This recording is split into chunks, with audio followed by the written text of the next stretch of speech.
Hi, I'm Bill O'Reilly. Thank you for watching us tonight. Some good economic news and some advice for President Obama. That is the subject of this evening's Talking Points memo. While the media are pounding home economic fear, some of it very real, there are some good things in the midst of the very bad recession. Home prices falling rapidly and mortgage rates are low, about 5%, which means people who have some money can buy property at bargain rates. Also, there's never been a better time to buy a car. Deals are outstanding, gas prices are down, and inflation almost zero. In addition, very quietly, some speculators are buying up cheap stocks, hoping to become gazillionaires in 5 years. It's risky, but the upside is huge, as the market demonstrated today. But, and this is big, President Obama himself is holding back the recovery. So Talking Points has some advice. First of all, Mr. President, listen to former General Electric CEO Jack Welch, who says you are not focused enough. This guy is locked in another world, and he's throwing all these initiatives into this game in the middle of a crisis. Focus on the economy. Focus on the crisis. Jack, you could argue that all these initiatives are interrelated. Energy, health care. Get out of here. They're not related at all. Welch is echoing what Wall Street believes, that all this social engineering Barack Obama is promoting has little to do with getting the economy on track. Until the president understands that Wall Street is not buying into his Western European vision for America, the economy will remain at risk.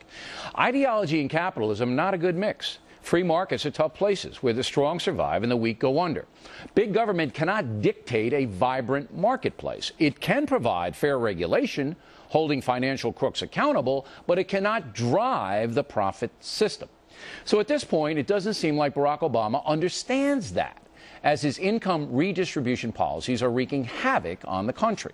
Now, I can't read his mind, but I can hear words from Obama supporters like Fox News analyst Marc Lamont Hill. Are you a socialist, an outright socialist? I believe. Would you just take my house? I would give never it to somebody else? I would never do that, Bill. No property? I would never do But when I die, you'd come in for almost everything, right? I think the people deserve, the fruits of your labor as well. Well, Dr. Hill will be here in a moment to further explain.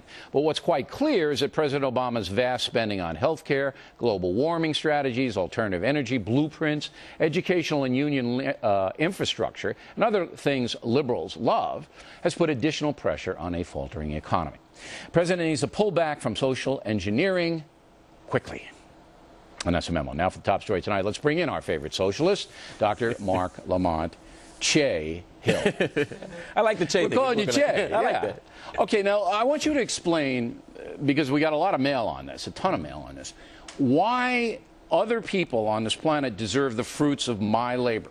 Right. I mean, you have to put that statement in a certain context. That's why I have you. No. So the bulk of the fruit will go to you. If you work hard and you get educated or you find a business opportunity, you do whatever you need to do to be successful in this country, you will enjoy the fruits of your labor. However, that doesn't happen in a vacuum. Your success doesn't happen in a vacuum. There are other people around you. For years I've heard you talk about, secular progressive values and moving away from Judeo-Christian values. Well, the key Judeo-Christian value to me is loving thy neighbor and helping the person who's fallen on the road. And so that's what this is about, providing opportunity for everyone else as you enjoy your success. But as a Christian, I try to do that, and I think we've proven that with BillO'Reilly.com charity and all of that. But is the government have a right to force me in a free society, in a republic, to force me to support my neighbor who may be irresponsible? You see what I'm talking about? Well, irresponsibility will always be punished, right? There are people who are irresponsible in spite of all these policies. I agree with you to that extent. However, the reality here is that when you pay taxes, that money goes to create an infrastructure that increases the nation's possibility for wealth and prosperity. Adding to education, as Barack Obama is trying to do, expanding health care, all of these opportunities, extending unemployment benefits, all of these things will strengthen the nation and long-term will help the economy and help you. Now, I don't mind paying taxes. Render to Caesar the things that are Caesar's. Oh, wow.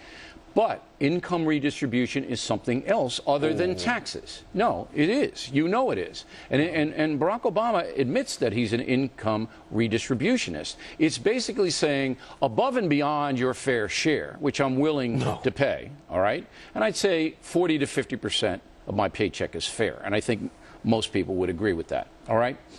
Above and beyond that, Barack Obama and you and others say, no, you have more of an obligation to then social engineer people who hadn't gotten educated, who don't work hard, who maybe were addicted for 30 years of their life. Maybe they're clean now, okay? No. No. You say to me, There are other people around me. Okay?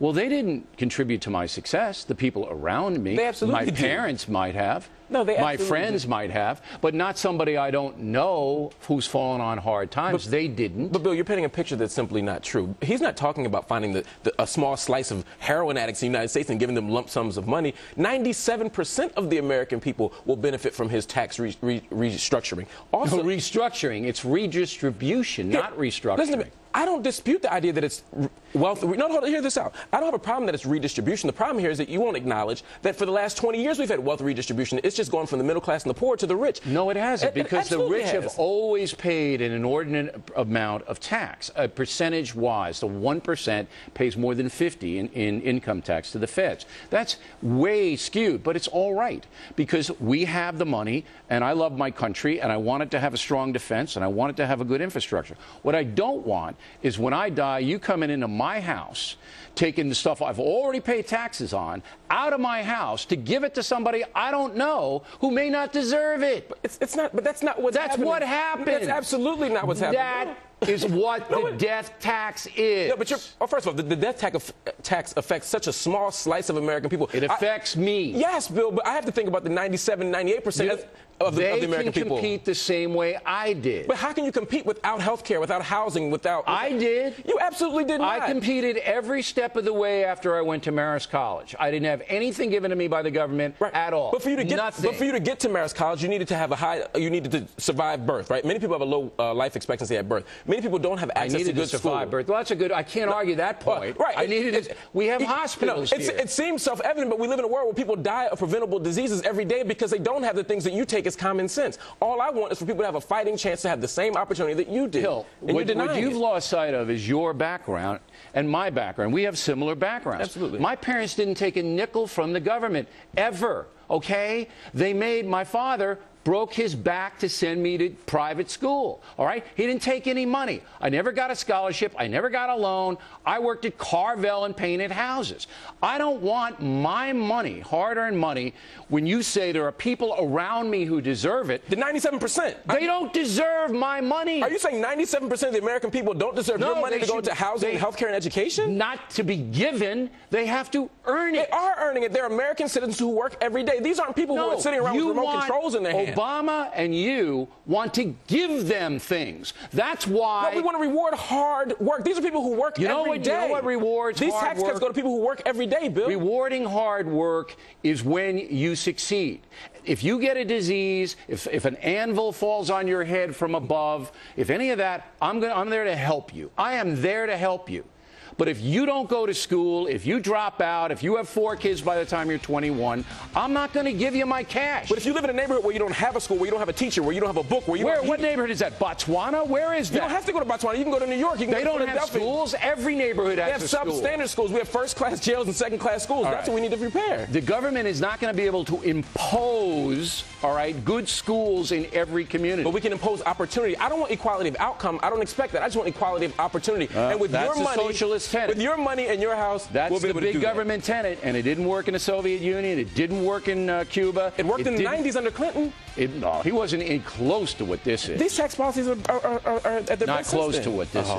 All right, always invigorating. Always invigorating. Always fun, comrade. Can I call you comrade? Absolutely, Che. I wouldn't expect you to call me anything else. I'm saying you're Fidel. Oh yeah, I'm Fidel.